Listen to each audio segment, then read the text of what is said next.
Thank you for listening to Depictions Media Radio.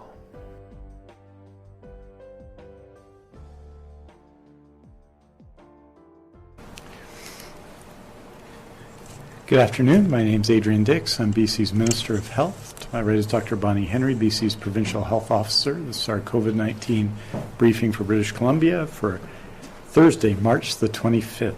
We're honored to be here on the territories of the Lekwungen speaking people, of the Songhees, and the Esquimalt First Nations.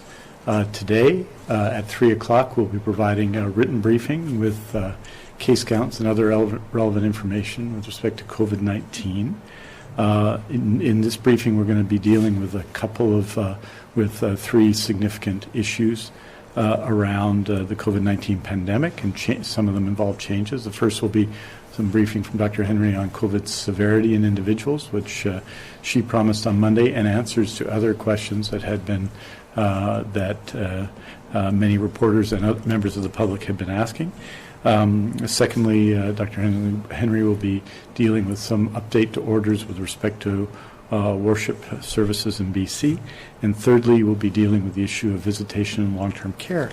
And so that will make it a very busy session. And with that, it's my honor to introduce Dr. Bonnie Henry. Thank you very much. And as indicated, we thought we'd take the opportunity today to talk about a number of different issues and answer some questions that have arisen both from media and from the public over the last few weeks. So that's an opportunity for us to show some of the information that we've collected that is not always readily apparent in the way we present it on the BC CDC dashboard. So to start off with, I've been asked, and we've been concerned about the issue of young people and more young people being seen in hospitals and in ICU, and if that is a true increase in risk and severity, or whether that reflects what's going on in the community. So we've been looking at this in some detail, and this will be familiar to most people. As we know, in the last month and a half in particular, we've seen an increase in cases in people aged 19 to 39 in particular, and up to age 39 to 40 as well. So that is concerning. And that does reflect the fact that the good news is that we are seeing decreases in older age groups, particularly the over 80 age group, as we have protected more and more of our seniors and elders in long-term care. So because the numbers are increasing, the concern is, are we seeing more people hospitalized and more people proportionately in having more severe disease?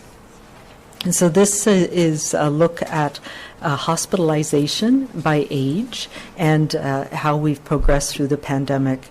And what you can see is that we have very low and stable rates of hospitalization for the younger age groups. So that's important to note. As we've seen over the last couple of months in particular, we have seen increases in COVID cases that are variants of concern. And in particular in BC, we've seen an increase in the B117 variant of concern. And that one we know is increased transmissibility, so it spreads more easily.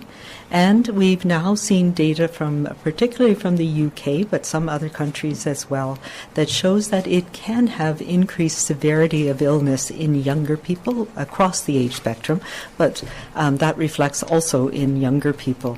So we are concerned about that. We've ramped up our capacity for screening, and as you know now, almost all of our cases every day are screened for mutations of interest that might be one of these variants of concern. There is still a day or so delay, which is one of the reasons we report it a little bit separately. So these international data suggests that the B117 could be more transmissible and could be associated with higher risk of more severe outcomes. What we have seen, though, here that we've had just under 1,600 hospitalizations among people who are under age 60. Of those, 19% overall were people who required admission to ICU. When we look at the very small number of people who have been hospitalized with a variant of concern, and so far we have not seen an increased risk of hospitalization in that group, but the numbers are very small. We have, however, seen a slightly higher risk if you are hospitalized with a variant of concern, that about 30% of people required admission to ICU or critical care. So that's something that's a signal that we're watching. So far, the numbers are very small, so it's not something that we necessarily will is a worry, but it is something that we'll be watching and investigating further. The other thing that this does reflect, when younger people are in hospital, they thankfully have a higher proportion of people who survive, but it does mean that their stay in hospital is often longer, and we're seeing that reflected in the rates of hospitalization that we're seeing right now in the province. So that was one of the issues that has come up that I wanted to put a little bit of attention to today.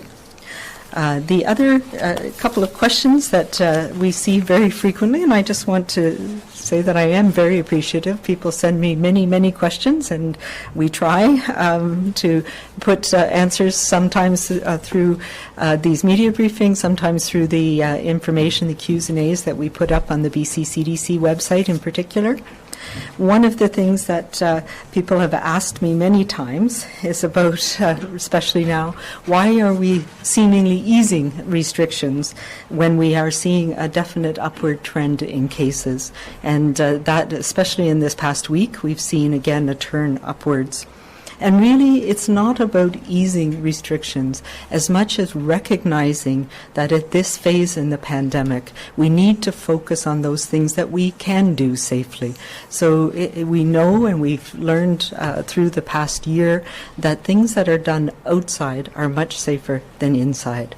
And that is what we need to focus on for the next little while to get us through this next few months as more and more people are protected. So the other thing that we have learned, of course, is that the vaccines that we have are very effective in protecting people, and particularly protecting seniors and elders who are most at risk. So that gives us some leeway to be able to have some activities, particularly outside activities, that are safer.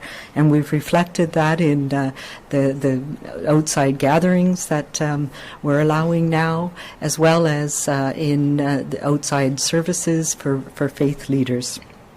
I do want to remind people, though, that it is those inside activities that continue to be increasing risk. And I get asked all the time, where are people transmitting and why are the numbers going up?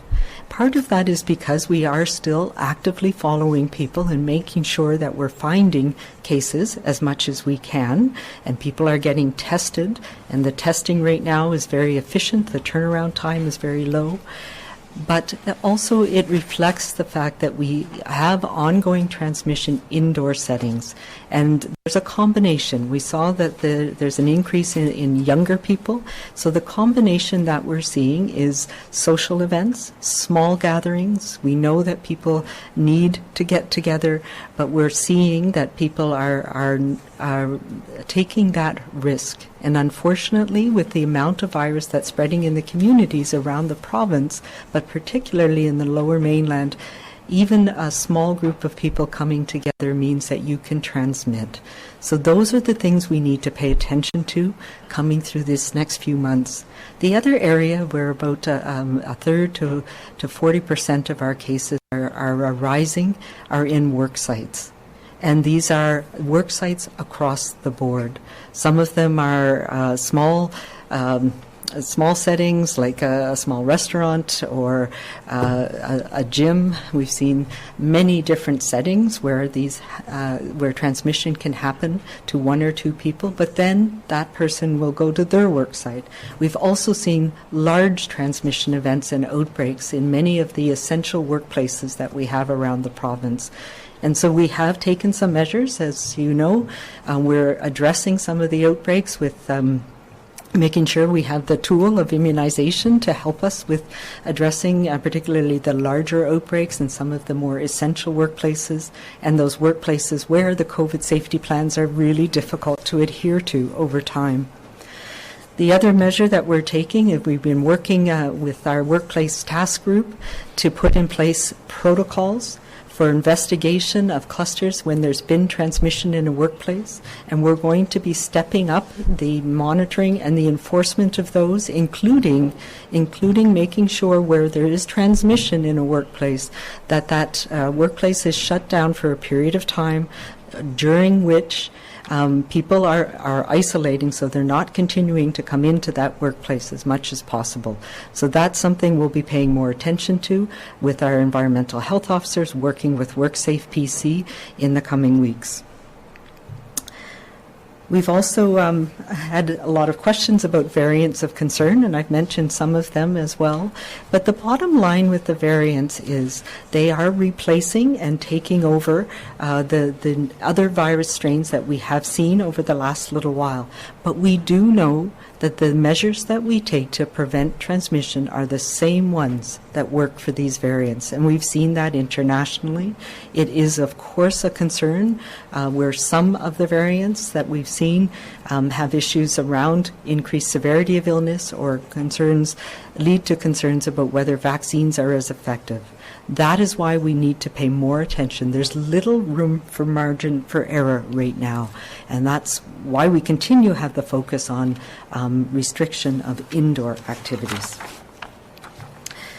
Finally, I know there's been a lot of questions in the last week about things like clinically extremely vulnerable people and the letters that people will be getting in the mail.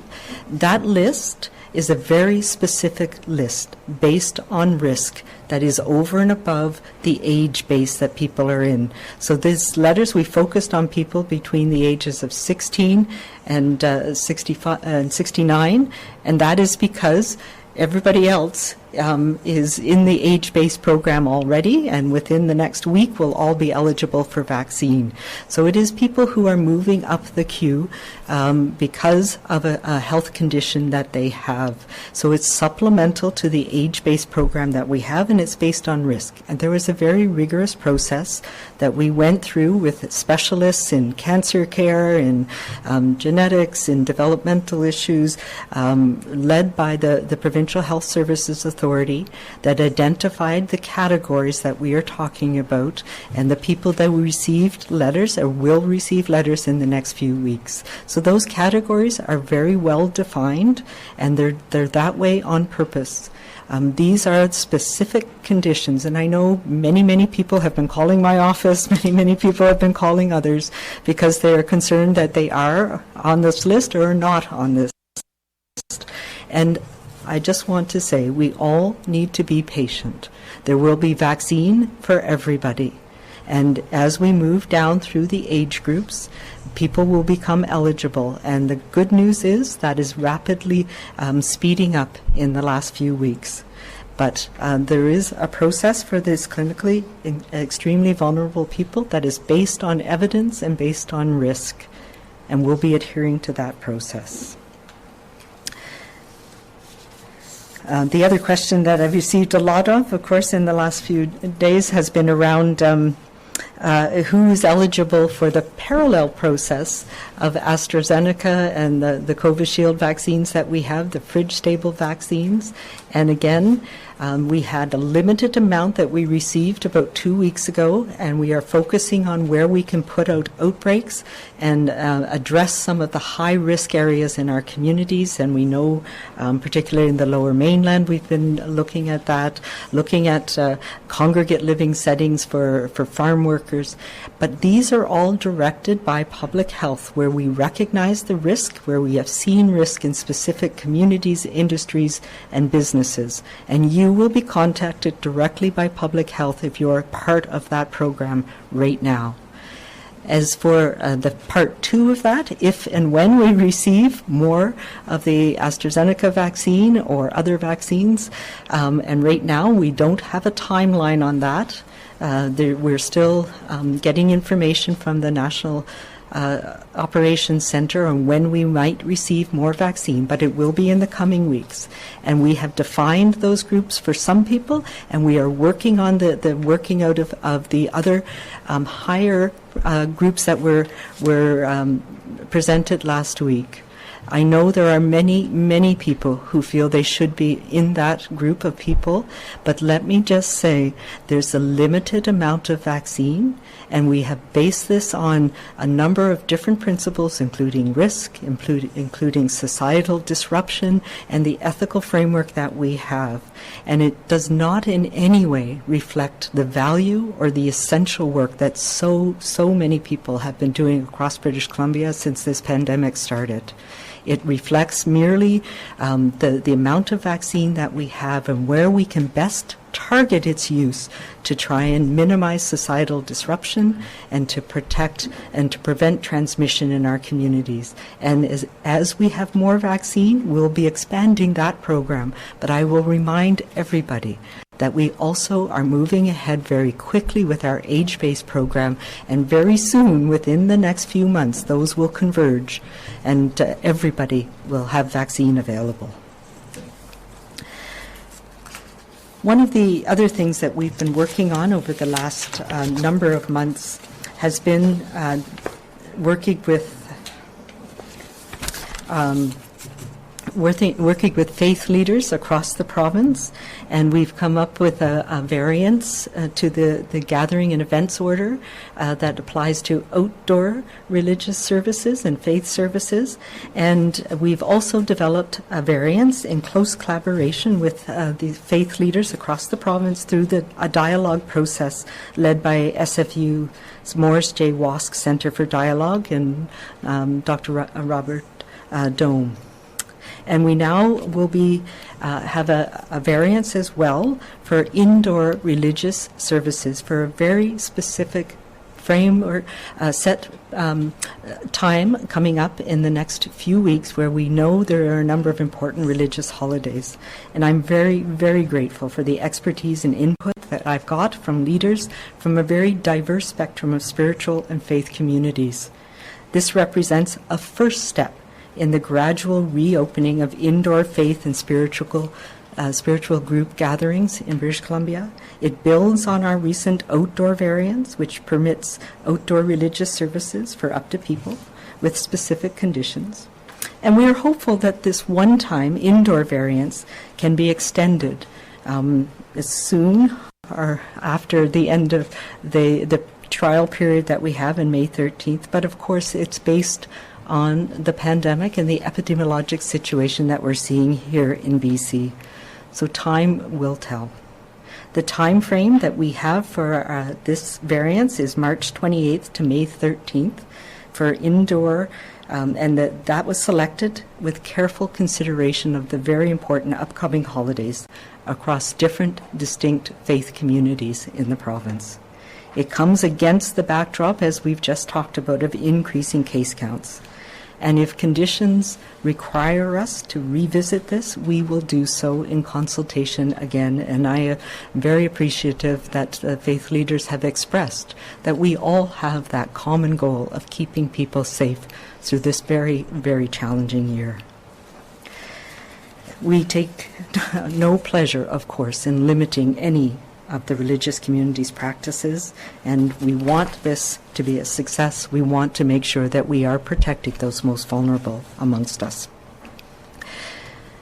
So we ask as well that people who take place in these both outdoor and indoor gatherings cooperate with their leaders, understand that this is a way of us trying to meet our needs for connection and community, to comply with the public health need that we have to try as much as possible prevent transmission as well.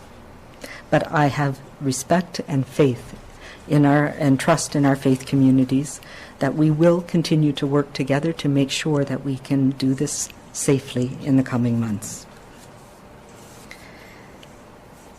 Okay. And finally, I'm going to talk a little bit about another very important change that we're making, and this is in our visitor restrictions in long-term care and seniors assisted living. As you know, there have been no group more adversely affected in our province than our seniors and elders and people who work in long-term care and assisted living. And I am very, very pleased that we are at a place where we can make some changes that will affect people's quality of life. As you know, since last March, we've had restrictions on visitations. We changed those and modified them in June of last year and have updated the guidance as we've gone along. But really, the most prominent priority that we have is to protect those most vulnerable to severe illness. And we know how this virus can be so pernicious and spread so quickly in these facilities. With this added layer of protection, however, that we've got from immunizing the most vulnerable amongst us, it means that we can support safe social connections again. So as of April 1st, to give facilities some time, we've consulted with many of them across the province and to make sure that we can get these in time for some of the important holidays as well. As of April 1st, all residents will have regular, frequent, and routine opportunities for social visitation in long-term care and assisted living. We know that visits must allow for a minimum of an hour. For some residents, that may be too long. They may not be up to having visitors for that long, but that's a minimum that we need to be able to have for each visitor. Requirements for the single designated social visitor are removed, and now you can have additional friends and family. However, we will be limiting the number of people at any one time, so to 2 visitors plus a child, to allow for visits to grandparents and great-grandparents as well. The location of visits are now changed so that your family and loved ones and friends can visit in a residence room primarily, and we'll have provisions for residents who are in multi-bed rooms. And of course, the all-important physical touch. So we are now at a place where we know most of our residents are protected, and we can allow for that important connection between family and friends and visitors, but bearing in mind that we still need to have infection prevention and control measures in place, and that will mean wearing masks for the time being, because we know that there is still a possibility of transmission and that not all visitors will be immunized at this point. There will be other restrictions, like only visiting your one friend or loved one and not visiting multiple people. And I think that's a really important one. And making sure that visitors aren't participating in group activities where their risk can spread to others. But we also know that removing some of the social and emotional connections within a facility is very important. So we'll be removing the physical distance requirements between residents so that we can have things like communal dining, small group social or recreational activities for residents. But it will be within a limited place, so not the entire facility if it's a large facility, making sure that we're not taking too many risks. As well, residents will be supported to go on outings with no requirements for isolation when they come back, including outings with family and friends, and removing the requirement for a 14-day isolation when somebody is admitted to the facility, and making sure that we're stepping up the immunizations of people who are awaiting placement in long-term care. As we know, outbreaks have decreased in long-term care and assisted living, and as a matter of fact, we have only 3 now. But the rate of transmission in our community remains very high, and in some cases is increasing. So we need to make sure we have safety precautions in place. That means minimizing interaction between residents and visitors, making sure that we have adherence to infection prevention and control, screening out of people who are ill, monitoring, signing in so that people aren't putting people at unnecessary risk. The reality is that it is likely we are going to have more outbreaks in care homes now that we're allowing more people to come into those care homes. But we are at a point where the benefits of having those social connections and interactions outweigh the risks. And we know that we can manage those risks with the vast majority of residents and staff now being protected with immunization. So as I said, social visitation will still have some restrictions in place around advance booking and screening, etc. So these changes are effective starting in April 1st, and we'll be looking at them and revising them as needed over the next few months. And we're committing to looking at how we can expand them by at least June 30th, depending on how things go with our pandemic.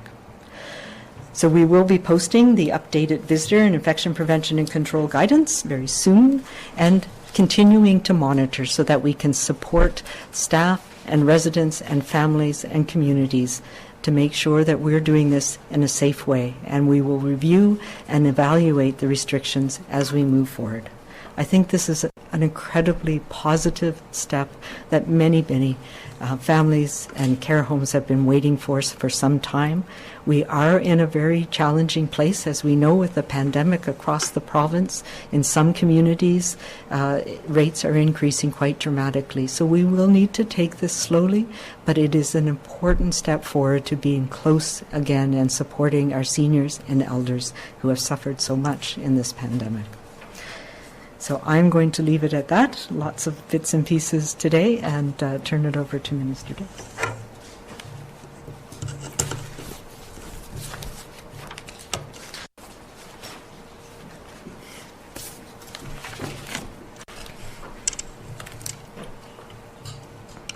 Thank you very much, Dr. Henry. And I think it's also, with respect to long-term care, a really good day.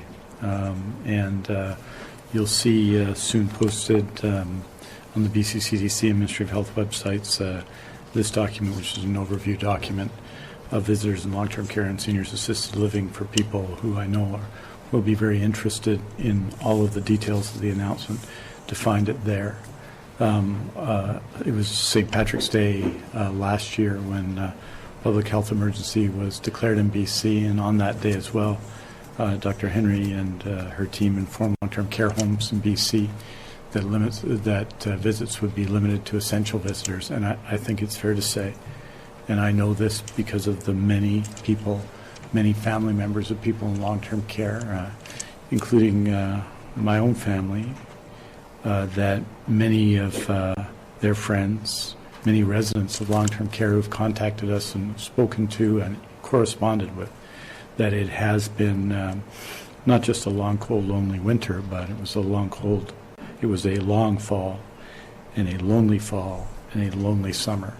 These measures, I think, everyone understands were necessary, and they were part of a series of measures involving PPE and adding staff and single site. Today I can report that in our plan over the next 3 years to add 7,000 workers in long-term care, 2,500 have already been added. This extraordinary measures by health authorities on more than 100 occasions to send in teams to facilities with public beds and private and not-for-profit and for-profit facilities to support staff there, and the long list of measures in support of long-term care and efforts in support of long-term care that, of course, include, most importantly, the extraordinary commitment of staff and of families and of the residents themselves in trying to make the best of what has been an extraordinary and difficult situation. So I am, like I think everyone in BC who knows someone in long-term care, moved at the idea that people will be able to visit again who weren't able to visit, touch each other again who weren't able to touch each other. It will make an extraordinary difference. And our commitment, I think, that goes beyond the government to society as well, is to continue to make not just life, to improve the safety in long-term care and to ensure that people live longer in long-term care, which is happening, but that we live better.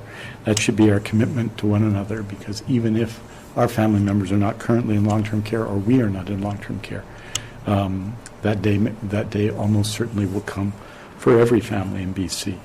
I want to also acknowledge the efforts to vaccinate in long-term care. As you'll know, more than 30,000 residents, close to 40,000 staff people, more than 8,000 essential visitors. In assisted living, similar numbers have been immunized in the time. We had 42 long-term care outbreaks, 49 long-term care, assisted living, and independent living outbreaks on January 15th. And we now have 3, 2 in long-term care and 1 in assisted living. That tells us what immunization can do for all of us. But that moment for all of us is, of course, not here yet. I wanted to make a couple of points about immunization because, like Dr. Henry, we get questions. I even got questions in the legislature today. 610,671 doses have been delivered into people's arms in BC. 520,459 of those were first doses, 87,212 were second doses, 28,037 doses today, a new record, and we will be setting records day unto day unto day. I also want to note that we've received this week about 161,000 doses of Pfizer vaccine. So some of that was Monday, some of that was Tuesday, some of that was Wednesday, and then distributed to health authorities. Much of that, a significant portion, not all of it, but a portion of it has already been used.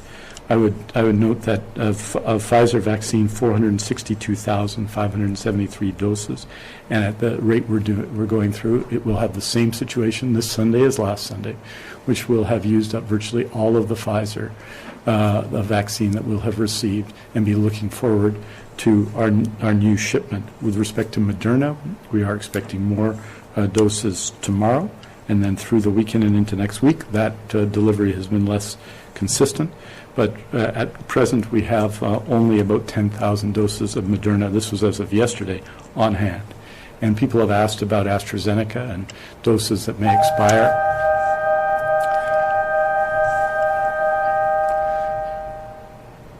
Doses that may expire of AstraZeneca on April 4th.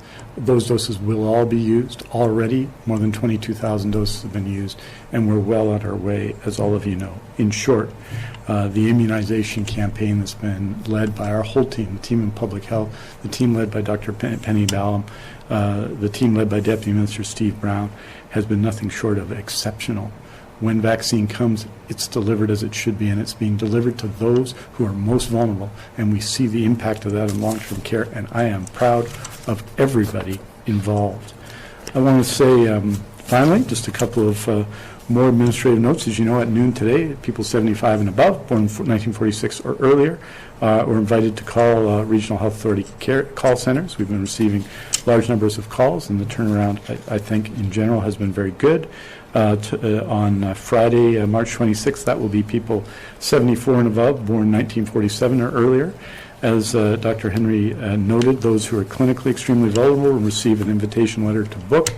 We'll start booking on Monday, March the 29th at noon. And with respect to, and I will spare people a little bit, an extensive discussion of surgeries, just to note that the week of March 8th to 14th, the number of surgeries completed in BC was 7,557, which is 552 more than the same week last year. We're not going to be making that comparison anymore. As you know, we're a year past when we interrupted surgeries, so that number in future weeks will obviously be a large difference, but that's related to the decision to put a halt to non-urgent scheduled surgeries. So in closing, 4.3 million people in BC eligible to be vaccinated. 523,459 have received their first dose. That's 12.1%, 7% of British Columbians vaccinated with their first dose. And with that in context, we had hoped that that number would be 10% by the end of March, and so we are ahead of schedule of what we had expected, but obviously 12.17% is not close to community immunity. We've shown, I think, what a restorative difference some days could make. Today, the changes in visitation. Last week, the surgical renewal commitment progress, which showed that our wait list for urgent surgeries had dropped by 12% compared to last February, an extraordinary achievement by healthcare workers. We've shown, and we're going to show, I think, working together, that it's possible to have religious gatherings outside. Dr. Henry talked to that on Tuesday. And that we're going to show, I think, during these important religious holidays coming up, that some coming together is possible. But let's, be clear. The level of transmission in BC is way, way too high. And we have to collectively do something about that. Not for a long time longer. We're a year since the beginning of just over a year more than the beginning of the pandemic. But right now, we all need to take steps. Sometimes people say, talk about measures. We have powerful measures in place. With respect, in every business, we have measures in place. And we have powerful measures in place with respect to social gatherings. Essentially, you can gather indoors only with people in your household. And that has to continue for the moment. The numbers tell us, the numbers yesterday tell us, the numbers today will tell us, the numbers tomorrow will tell us that that is essential for everybody. That at the end of this pandemic, this awful, awful virus, which can affect all of us, should not affect so many of us at the end of this pandemic, putting so many of it at risk. I ask everybody, given the good news, which is the result of the good work of people in BC, resuming visitation, protections for long-term care, the opportunity to do some more things together, the opportunity to go outside more, that the orders that are in place be followed right now. It is going to be April next week, and we are moving forward. We're moving forward to 1 in 8 people now immunized in BC who can be immunized in our province. But we've got a ways to go, and we really need to dig it in. We can see the light. But the fact of that light means in the present we need to hold on a little while longer, and I encourage everybody to do that this weekend and in the week leading in to the Easter long weekend. À partir du 1er avril, les restrictions en matière de visites sociales dans des établissements de soins de longue durée et d'aide à la vie autonome seront assouplies. Il n'y aura plus l'exigence d'un visiteur désigné unique, ce qui permettra aux amis et aux autres membres de la famille de visiter les résidents. Un maximum de 2 visiteurs et un enfant pourront faire ces visites. Cela permettra aux visites d'avoir lieu dans les chambres des résidences sans la présence du personnel. Les contacts physiques seront aussi permis lors des visites tant que les mesures appropriées de prévention des infections et de contrôle telles que l'hygiène des mains sont en place. Merci beaucoup. Thank you very much. We're happy to take your questions. Thank you, Minister. As a reminder to everybody on the phone line, please press star 1 to enter the queue. You'll be limited to 1 question and 1 follow-up only. First question today is from Lisa Houston, News 1130. Hi there. I'm wondering about, there's a study done in UBC, and I'm guessing this is for Dr. Henry, and also some in, I've seen some out of the UK, where there's some question about the efficacy of one shot or how fast it wanes for people who are clinically vulnerable or older or who have cancer. And I'm just wondering how much that is weighing in or weighing as a concern of this 4-month span that we have planned here going forward. Sure, yeah, and that's something obviously that we're watching carefully. The study from UBC looked at a very small number of people and looked at in long-term care, so both healthcare workers and residents, and it looked at antibody levels. And they found that the antibody levels were lower in long-term care residents in that small number. I believe it was about 18 people. So one of the things that we don't know yet is what we call a correlate of protection. So how much antibody reflects how protected you are. So there's other ways we look at that as well, and there have been other studies, one from the UK in a much larger group of people, that showed that antibody levels in older people actually were quite high for a longer period of time. which is all to say we're learning as we go. And one of the things that is really important that we're doing here in BC and other places around the world are doing as well is what we call vaccine effectiveness. And Dr. Skowronski and her team at the BC CDC have been doing this. And what it is we link people who have been immunized with cases, and we see how protective the virus, the vaccine is over time. And that is some of the data that allowed us to extend that interval and to recognize that we were getting good protection that was lasting for many weeks. So we will be continuing to do that, and we'll be continuing to watch. And if we start to see a decrease in protection, in real world protection, in vaccine effectiveness in elderly people, then we will speed up second doses for that group of people. Right now, the people who most likely have a second dose are people in long-term care, but it's not everybody. And we know that the age-based program as well, we're watching that very carefully.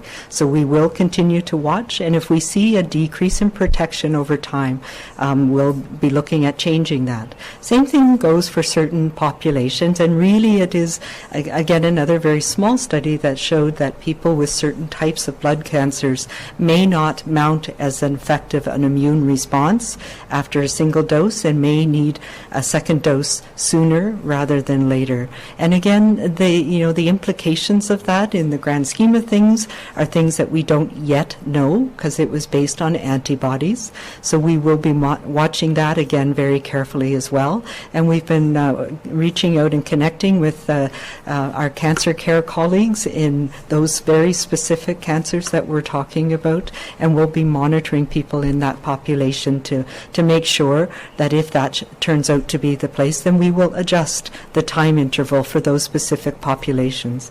So I think there's, the one thing we are learning is that we are learning more information about exactly who responds best, how long it lasts, and for most of us, it's going to be probably 4 months, depending on when our vaccine supply comes. But I also think we need to look at the data that we have from other vaccine programs and what we're seeing around the world. And it may turn out to be that a booster dose is most effective if it's given even later, so maybe 5 or 6 months for most people. And that may give us longer lasting protection that will take us through next year's respiratory season, now that we believe that coronavirus is going to be with us for a while. So those are things that we will learn and that will change and adapt as the program goes along over the next number of weeks and months. Lisa, do you have a follow-up? I do, and it's about the variants. You're mentioning how many questions you get. I'm sure I can imagine the mountain because I get some. But about the variants, P1 is one that seems to be catching a lot of people's attention because it's more than doubled in less than a week and did the same last week. And so I'm wondering if you could talk a bit about the concern of that, and if you can give again, last time you gave it, I think it was 10% of cases was a positivity rate of a variance of the number you were testing, or the number, now I'm going to get it wrong, the number that you're testing and the positivity rate of all, the percentage of all the variant cases that we have in BC were variants. Oh my God, I'm sorry, my words are so terrible right now. But I'm wondering if you can give us a bit of a look at what the percentage is overall and your concern about this P1 and if that affects kids going back to school, especially in CERN next week. Yeah, I can answer the last one. The variants are just a new strain of the virus that have slightly different characteristics, and we're realizing that. The variant that we are seeing most commonly is the B117. We've seen it spread in the lower mainland in particular and widespread. So we are, of course, doing case management and contact tracing aggressively around all cases, including the variant cases, and it's not going to affect return to school next week.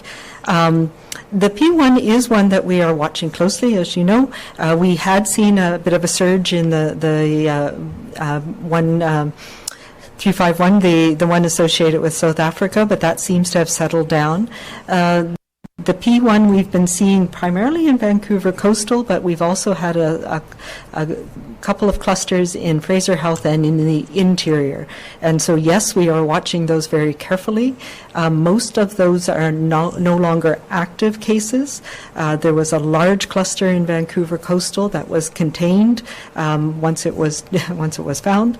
There's been 2 clusters in the interior health region, and again, both of those have been contained. But we are seeing increased growth, and again, that's something that we're watching really carefully. It is concerning because this is a variant that we've seen be very destructive in Brazil, and there's concerns about the effectiveness of vaccines.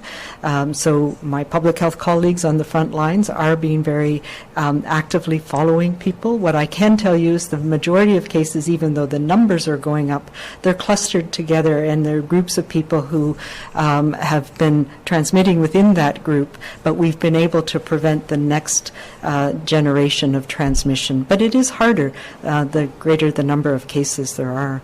Overall, we are now screening with a test that looks for one of the mutations specifically.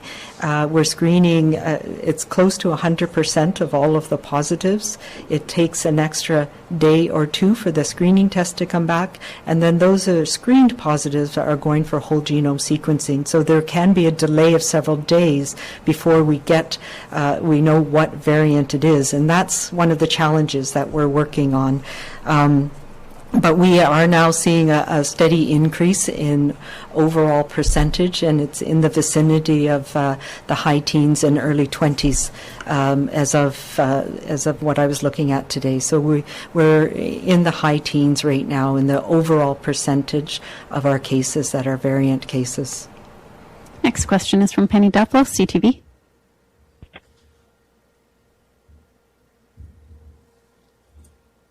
Penny, are you there? Hi, can you hear me now? Yep. Okay, sorry about that.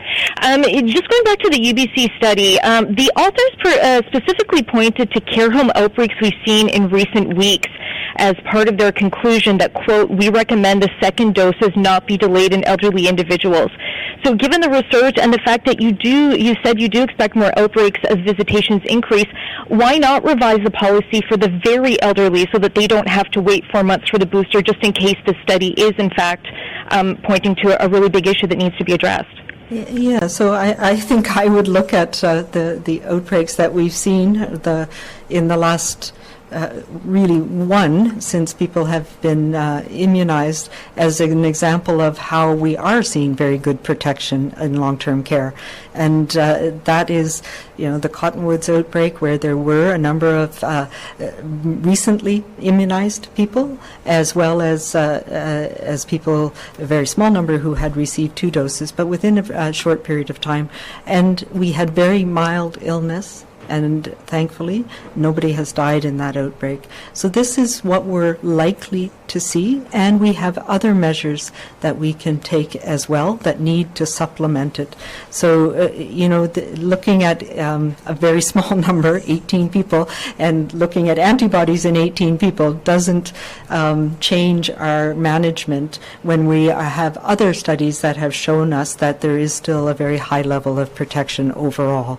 And we do need to focus our attention on getting as many people that higher level of protection from a single dose right now. And that is our focus, but we'll be watching very carefully. Penny, do you have a follow-up? I do, for a colleague. Given that families are still fighting for essential caregiver status and in some cases have only been granted a half-hour social visit once a month, how are you going to ensure that care homes do start allowing families in and follow the new guidelines you've laid out today? Yeah, that's a really important question, and one of the biggest concerns that I hear about, and I know many others hear about, is inconsistency in how the last guidelines were applied, and it is absolutely a challenge. We've been consulting with care homes, with the care providers associations and others to make sure that they are well aware of the expectations, and we're presenting it to you today and to the public today so you are aware of these expectations. expectations. And it is time. It is time for us to safely move to having that important connection with our loved ones in long-term care, and we will do that together. There is still in place that process to be able to go to the Patient Safety Quality Office, the Ombudsperson's office, and of course my office if there are concerns, but we expect this to be phased in and to be by April 1st that people will have increased visitation and contact and connection. Next question is from Prabjot Kalan, Omni TV. Hi, thank you so much for taking my question. Dr. Henry, actually some seniors reached me, and especially 3 seniors who booked the online for the vaccination from the Fraser Health. One is 78-year-old and 2 is 74-year-old. They all live in the same place. They booked the same time and they got the confirmation. So when they went to the site and only 78-year-old get the vaccination, 2 were returned because you are not qualified. First of all, on the website online booking, there is no age verification checking system. So they're very upset why they get the confirmation if they're not getting vaccinated. Secondly, they have the concern if the seniors who has only 2-3 year age difference and living at the same place, why not getting the vaccination same time? Yeah, this is a challenge. We are trusting people to follow the guidance that we have, and we know that people will be coming up very soon, and we're able to move that up as much as possible. The online systems are different in how they do that. Very soon, we'll be going to a provincial online system that will be a little bit more standardized, but it is challenging to make different algorithms for different parts of the province. And there are some communities where that was available for people, but we're telling people that is the reason why we are asking you to do it in your age groups. For every clinic, we have the set amount of vaccine that's available for people who have those appointments, and we have to make sure that we're doing it in an effective way. And it's just there are lots of small differences that some people get it ahead when they're not supposed to. Other people have been able to go in for appointments because there have been appointments available.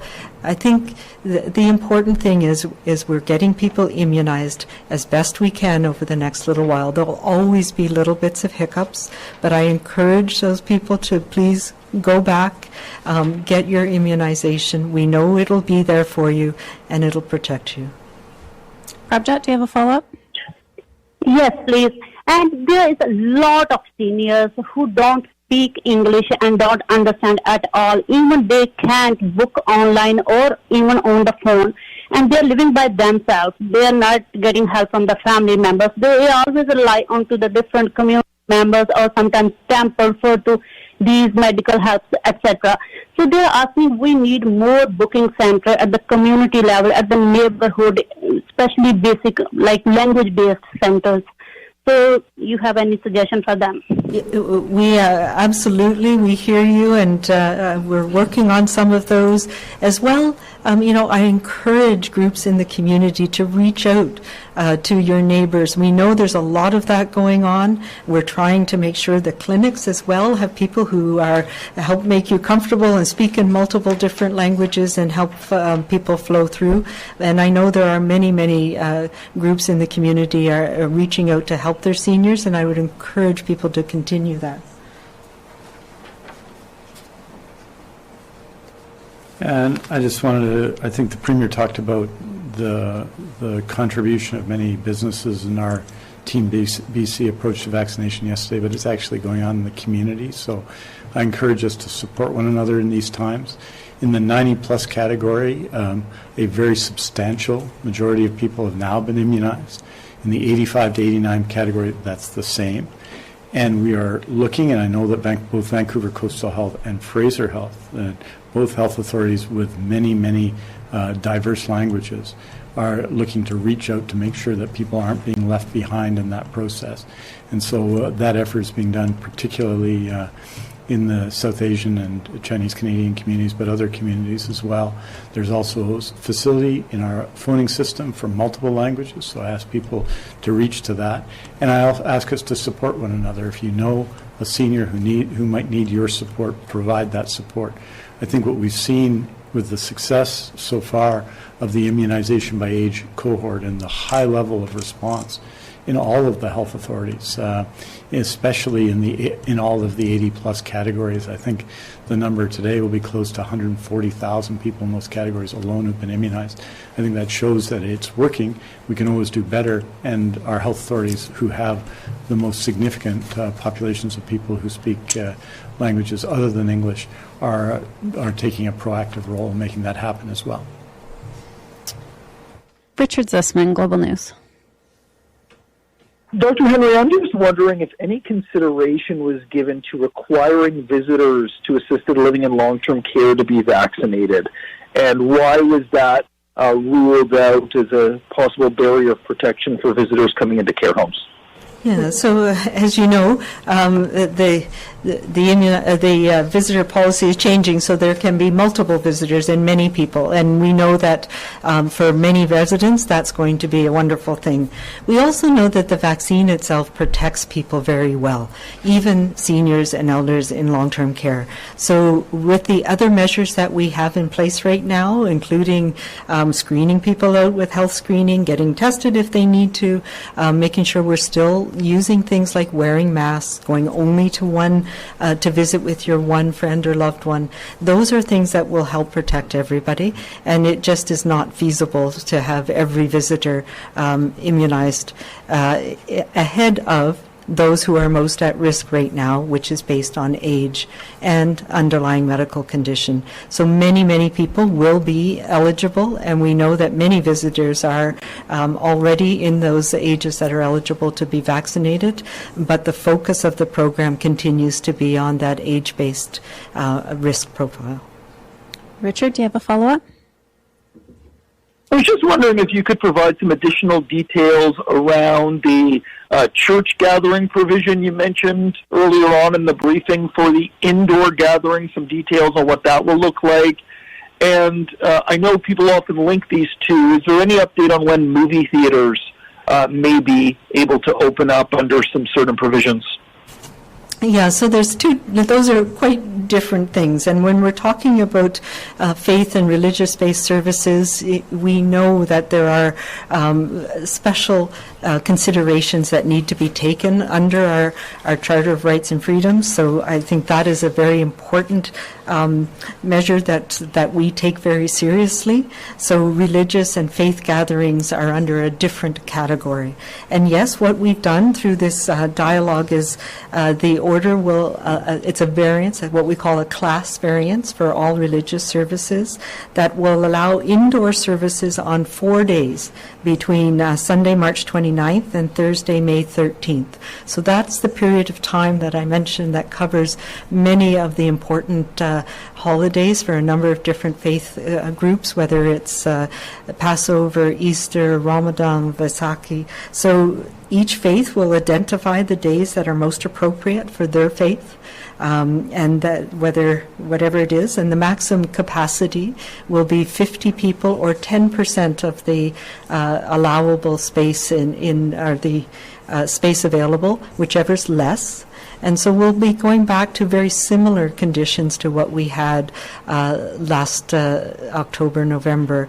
And when we had discussions with faith leaders, we all recognized that this was a step forward, that this virus doesn't recognize where we are in an indoor setting, but that we needed to try and take steps together to allow for some of these important services to be celebrated. So that's how we're going to do it for now. And we're going to use the experience of how things worked, what things worked for different groups in different settings, and use that to come together again through dialogue and develop our plans for the future to going back to full in-person faith services. So it is a trial period, if you will, recognizing that we have this commitment to faith and religious services that is very special and important. We have time for one more question today. For everybody listening, Mr. Dix and Dr. Henry will release a statement this afternoon with the latest information on cases, hospitalizations, and outbreaks, which you can find at news.gov.bc.ca. Our last question today comes from Tanya Fletcher, CBC. Dr. Henry, what steps are being taken in long-term care homes to make sure visitors aren't mixing with each other in lobbies or common areas? It seems as though they'll be the ones who largely aren't vaccinated, and since there's more transmission currently among those younger age groups, is there concern they'll be unknowingly spreading the virus between each other? Yeah, that is a concern. The more people that we have in those congregate living environments, we know risk goes up. But as more people are protected through immunization, so that's why we have other things in place as well. So you will continue to have to book ahead to make sure that you sign in, that you're screened, that you only go to your one person, that you're not participating, that visitors aren't in group settings within the facility, etc. So there will be measures in place to ensure that there's a steady flow of visitors rather than everybody coming at once, and that people are screened appropriately as well. Tanya, do you have a follow-up? Yes, please, and if we could get an answer in French from Minister Dix as well. A follow-up to Richard's last question there about details on the temporary indoor religious services. How long will the services be allowed to last for, and what is the measuring stick that would allow them to continue beyond a one-time variant? What would be a success and what would mark the failure? Yeah, so we've allowed, so there can be different services require different periods of time, so we've not put a time limit in, but there's a time between if people want to have an Easter service on Easter Sunday, for example, they can have more than one group, but there needs to be a time in between so that there's not mixing of people, etc.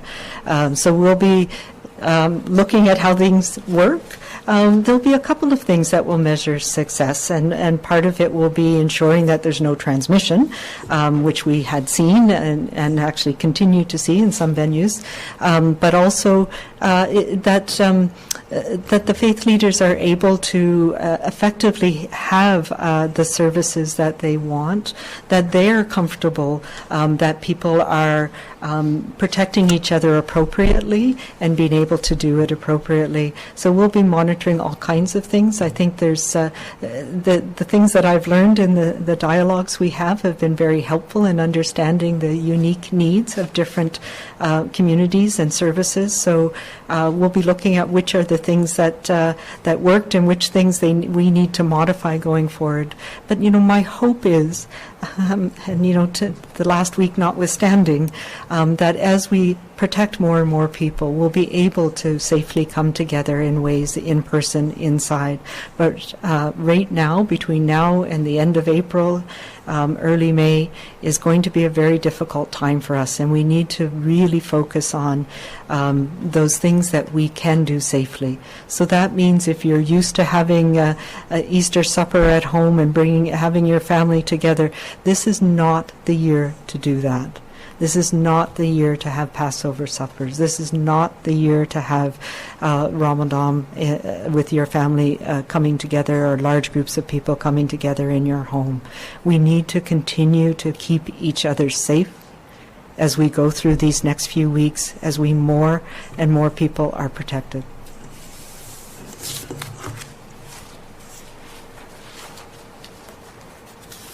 Merci. Il y a plusieurs choses qui sont nécessaires. Je pense premièrement, il y a bien sûr la réduction en général de transmission dans la communauté qui est nécessaire pour tout ce qu'on va faire dans les mois à suivre. Donc ça, c'est important. Le Dr. Henry a dit très clairement qu'il ne faut pas avoir des soirées liées aux événements religieux chez vous après les services. Ça, c'est essentiel. Maintenant, surtout cette année. Et on sait que c'est une limitation importante pour beaucoup de monde, mais il faut suivre les règlements maintenant. C'est plus important que jamais. Cela étant, je pense qu'évidemment, le bon déroulement des services est important. Des entractes entre des services religieux, s'il y en a plus qu'un dans une église, une mosquée ou que quelque venue que ce soit. Et donc, je pense que ces choses-là sont importantes et que la réussite, en fait, de ces services dans leur but de célébrer et de reconnaître des événements importants religieux dans la province. Donc, ce sont des éléments d'une réussite. Mais la chose la plus importante, c'est de réduire la transmission actuellement. Et cela va ouvrir les portes à beaucoup d'activités dans la société, y compris des activités religieuses. Merci beaucoup. Thank you very much. We'll see you next week.